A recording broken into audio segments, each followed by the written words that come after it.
ओम नमो भगवते वासुदेवाय नमः। जय श्रीमन नारायण।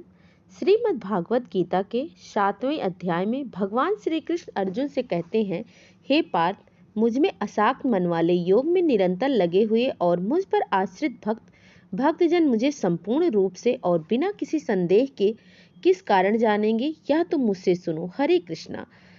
यह पितृपक्ष का पावन समय है, जब हम अपने पूर्वजों को स्मरण कर उनके प्रति श्रद्धा और कृतज्ञता अर्पित करते हैं। शास्त्रों में कहा गया है कि यदि पूरे पितृपक्ष में प्रतिदिन श्रीमद् भागवत गीता का 7वां अध्याय का पाठ या श्रवण किया जाए और उस पुण्य को पितरों को समर्पित कर दिया जाए तो उन्हें मोक्ष की प्राप्ति होती है और उनके लिए सदागत के द्वार खुल जाते हैं। आज हम सबको यह महान अवसर प्राप्त हुआ कि हम बड़े ही भाव और श्रद्धा के साथ भगवान श्री कृष्ण का ध्यान करते हुए भगवत गीता के उसी 7वें अध्याय का श्रवण करेंगे, जिसे स्वयं भगवान ने कुरुक्षेत्र के रणभूमि में अर्जुन को सुनाया था।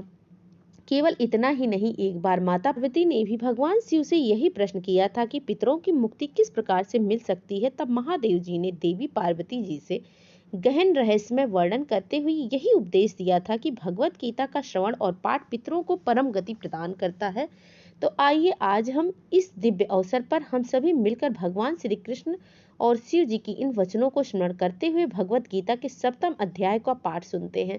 अपने सभी पितरों से प्रार्थना करें, हे पूज्य पितरों, आप ही हमारे जीवन की जड़ हैं, आपसे ही यह वंश वृक्ष पल्लवित है और पुष्पित हुआ है। हम सभी आपको बार बार नमन करते हैं।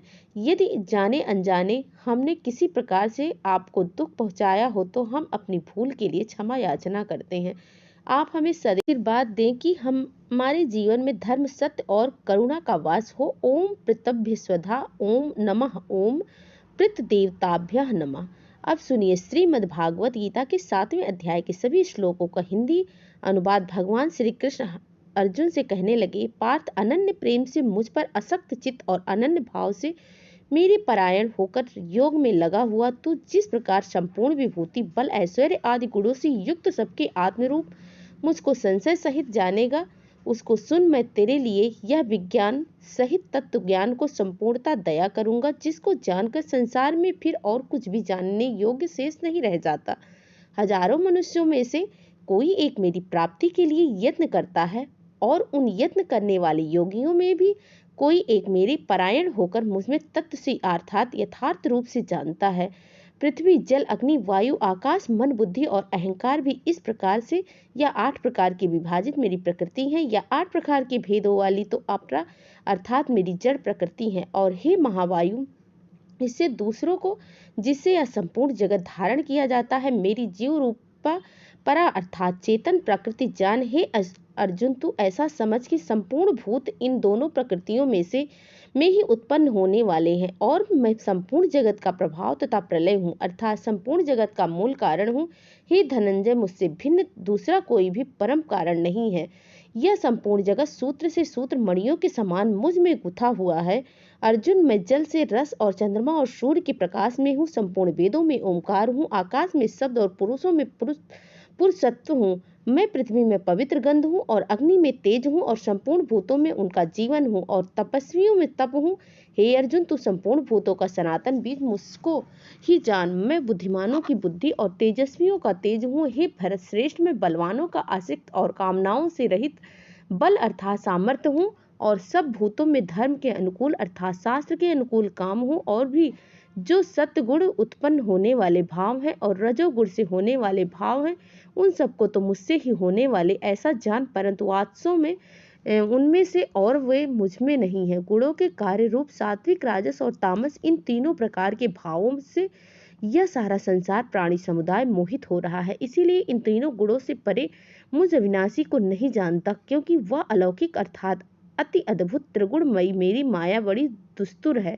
परंतु जो पुरुष केवल मुझको ही निरंतर भजते हैं, वे इस माया को उल्लंघन कर जाते हैं अर्थात संसार से तर जाते हैं। माया द्वारा जिनका ज्ञान हरा जा चुका है, ऐसे असुर स्वभाव को धारण किए हुए मनुष्यों में नीच दूषित कर्म करने वाले मूर्ख लोग मुझको नहीं भजते हैं।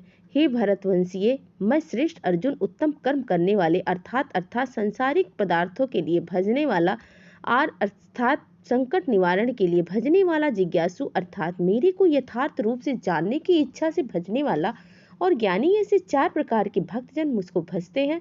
उनमें नित्य मुझ में एकाकी भाव से इस स्थित अनन्य प्रेम भक्ति वाला ज्ञानी भक्त अति उत्तम, क्योंकि मुझको तत्व से जानने वाला ज्ञानी को मैं अत्यंत प्रिय हूँ और वह ज्ञानी मुझे अत्यंत प्रिय है। यह सभी उदार है, परंतु ज्ञानी तो साक्षात मेरा स्वरूप ही है, ऐसा मेरा मत है, क्योंकि वह मत मन बुद्धि वाला ज्ञानी भक्त अति उत्तम गति स्वरूप मुझ में ही अच्छी प्रकार से स्थित है।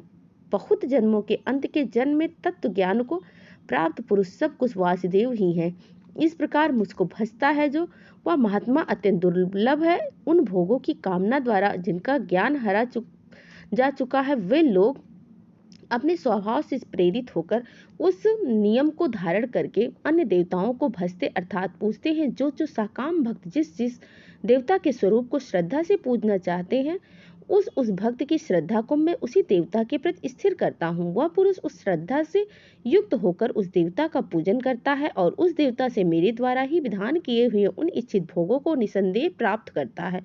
परंतु उन अल्प बुद्धि वालों को वह फल नाशवान है और वे देवताओं को पूजने वाले देवताओं को प्राप्त होते हैं और मेरे भक्त चाहे जैसे ही भजे अंत में वो मुझको ही प्राप्त होते हैं। अतः आप जानिए कि भगवत गीता के 7वें अध्याय में भगवान के प्रभाव और स्वरूप को न जानने वाले की निंदा और जानने वालों की महिमा का वर्णन किस प्रकार किया गया है।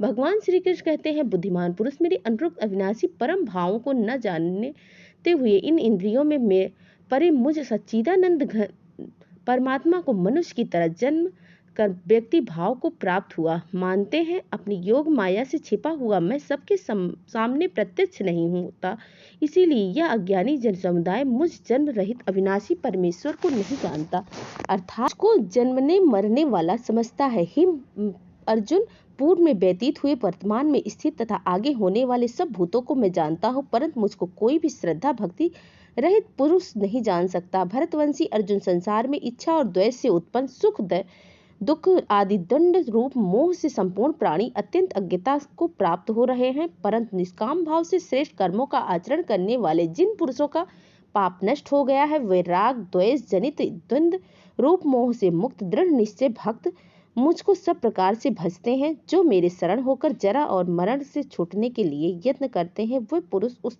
ब्रह्म को, संपूर्ण आध्यात्म को, संपूर्ण कर्म को जानते हैं। जो पुरुष अधिभूत और अधिदेव सहित तथा अधियज्ञ सहित अर्थात सबका आत्मस्वरूप मुझे अंतकाल में भी जानते हैं, वो युक्त चित्त वाले पुरुष मुझे जानते हैं अर्थात मुझ में लीन हो जाते हैं, मुझे प्राप्त हो जाते हैं। प्रिय भक्तों, इस प्रकार भगवत गीता के 7वें अध्याय का पाठ समाप्त हुआ। अब हम सभी भगवान शिव और देवी पार्वती के मध्य हुए पितरों के दिव्य संवाद की कथा को सुनेंगे। भगवान शिव देवी पार्वती जी से कहते हैं, हे पार्वती, अब मैं तुम्हें श्रीमद् भागवत के 7वें अध्याय की महिमा सुनाऊंगा, जिसे सुनकर ऐसा लगता है कि कान दिव्य अमृत में से भर गए हों। पाटलिपुत्र एक बड़े नगर का नाम है, जिसके कई विशाल द्वार हैं। उसी नगर में सांकुर्ण नाम का एक ब्राह्मण रहता था। उसने व्यापार का व्यवसाय अपना बना लिया था और बहुत सारी धन संपदा अर्जित कर ली थी, परंतु उसने कभी किसी प्रकार का धार्मिक कार्य नहीं किया था, ना ही उस अपने पूर्वजों के निमित्त आवश्यक कर्म कांड किए थे। इस प्रकार वह बहुत धनवान हो गया था, इतना धनवान कि बड़े से बड़े राजा भी उसके घर आकर भोजन किया करते थे। संकुर्ण अत्यंत कवि था और उसने अपना धन भूमि में दबाकर छिपा रखा था। एक बार वह ब्राह्मण जब अपने बच्चों और अन्य संबंधियों के साथ अपने चौथे विवाह के उद्देश्य से जा रहा था, तो वह रात्रि विश्राम के लिए एक स्थान पर रुके और जब वह सो रहा था, एक सर्प ने आकर उसे डस लिया। जब उसके पुत्रों और संबंधियों को पता लगा कि उसे सर्प ने डस लिया है, तो उन्होंने वैद्यों और मंत्रों जापकों को बुलाया, परंतु कोई भी सांकुड़ की सहायता नहीं कर सका और शीघ्र ही उसकी मृत्यु हो गई। उसके बाद उसे एक प्रेत सर्प का शरीर धारण करना पड़ा। वह केवल अपने धन के विषय में ही सोचता रहता था। उसके घर के पास ही गड़ा हुआ धन था। उसने अपने परिवार को भी अपने छिपे हुए धन के बारे में कभी भी नहीं बताया था। प्रेत सर्प के रूप में भी वह उसी स्थान पर निवास करता था जहां उसका धन गड़ा हुआ था, ताकि कोई और उस धन का न ले जा सके। कुछ समय बाद वह प्रेत सर्प के जाल में फंसकर थक गया था और उसने अपने पुत्रों को स्वप्न में दर्शन देकर सहायता करने की अनुरोध किया। अगली सुबह जब उनके आलसी बेटे जागे, उन्होंने एक दूसरे को अपने देखे हुए सपने बताया। तो उसके एक बेटे ने हाथ में एक बड़ा सा खुदाई करने वाला औजार लिया और उस जगह पर चला गया। उसके पिता ने बताया था कि वहां रहता है। वहां पहुंचकर उसे एहसास हुआ कि उसे तो ठीक ठीक पता ही नहीं था कि धन आखिर कहाँ गड़ा है। वह बेटा बहुत लालची था, तो उसने बहुत देर तक उस छिपे हुए धन को ढूंढने का प्रयास किया। आखिरकार उसे सांप का एक बिल दिखाई दिया, जिसे उसने तुरंत खोदना शुरू कर दिया। अब थोड़ी ही देर में एक बहुत बड़ा और भयानक सर्प उस बिल से बाहर निकला और बोला, अरे मूर्ख, तुम कौन हो? यहाँ क्यों आए हो? तुम्हें किसने भेजा है? और तुम इस जगह खुदाई क्यों कर रहे हो? तो मेरे प्रश्नों का तुरंत उत्तर दो। उस पुत्र ने उत्तर दिया कि मैं आपका पुत्र हूँ, मेरा नाम सुनग है। कल रात को मैंने स्वप्न में देखा है कि इस स्थान पर गुप्त खजाना गड़ा हुआ और मैं उसी को लेने आया हूँ। अपने पुत्र की यह बात सुनकर वह प्रेत सर्प हंसने लगा और बोला, यदि तुम मेरे पुत्र हो तो मुझे इस नर की स्थिति में मुक्त कराने के लिए आवश्यक अनुष्ठान क्यों नहीं कर रहे हो? पिछले जन्म में लोभ के कारण मुझे यह शरीर प्राप्त हुआ है और अब तुम भी उसी राह पर जा रहे हो। तब पुत्र ने पूछा कि हे पिताजी, कृपया मुझे बताइए कि आप इस नर की स्थिति में से कैसे मुक्त हो सकते हैं? प्रेत सर्प ने कहा, किसी भी प्रकार से दान तपस्या का यज्ञ से नहीं, बल्कि केवल भगवत गीता के 7वें अध्याय के पाठ से ही मेरे जन्म मृत्यु के चक्र से मैं मुक्त हो जाऊंगा। हे पुत्र, कृपया श्राद्ध कर्म करो और उस दिन किसी ऐसे ब्राह्मण को बुलाओ जो भगवत गीता के 7वें अध्याय का पाठ करने का अभ्यासी हो और उसे उत्तम भोजन कराओ। इसके पश्चात सुनने के अपने अन्य भाई के साथ मिलकर अपने पिता की आज्ञा का पालन करो। और जब ब्राह्मण श्रीमद् भागवत गीता के 7वें अध्याय का पाठ कर रहे थे, तब शंकुड़ ने उस भयावह प्रेत सर्प शरीर को त्याग कर दिव्य चतुर्भुज शरीर प्राप्त किया। उस समय उन्होंने अपने पुत्रों को आशीर्वाद दिया, उन्हें अपने धन का स्थान बताया और फिर वैकुंठ लोक को चले गए। जिन पुत्रों का मन भगवान कृष्ण की भक्ति में अब लग गया था, उन्होंने उसी धन का उपयोग मंदिर बनवाए, कुएं और तालाब खुदवाए और अन्नदान भी किया। और वे सभी प्रतिदिन श्रीमद् भागवत गीता के 7वें अध्याय का पाठ करने लगे और शीघ्र ही उन सभी को भगवान कृष्ण के चरण कमलों की प्राप्ति हुई। ओम नमो भगवते वासुदेवाय नमः। भगवान शिव, देवी पार्वती जी की जय हो, माता पार्वती की जय हो, भगवान भोलेनाथ की जय हो।